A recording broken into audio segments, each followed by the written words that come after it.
শিল্পী বাংলাদেশে গিয়ে কাজ করেন, বাংলাদেশে যেসব শিল্পী এখানে কাজ করেন তারা প্রতিবাদ করছেন না কেন?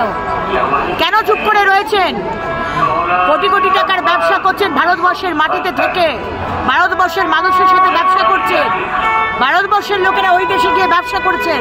আর আজকে যখন হিন্দু মা বোনেদের মারা হচ্ছে, খুন করা হচ্ছে, বাড়ি জ্বালিয়ে দেওয়া হচ্ছে, তখন আপনারা চুপ করে রয়েছেন। ধিক্কার আপনাদের।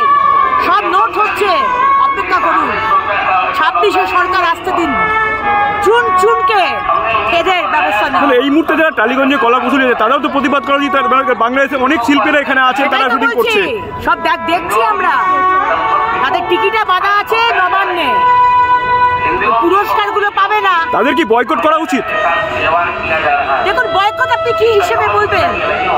তারা তো আমাদের মানুষ, কিন্তু তাদের এতটুকু মাথায় সুবুদ্ধি নেই, মিনিমাম শিরদাঁড়াটা শক্ত নেই।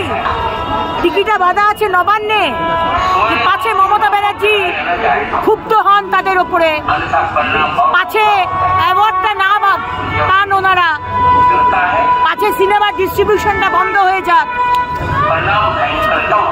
প্রতিবাদ করুন, তাদেরকে এইটুকুই বলবো।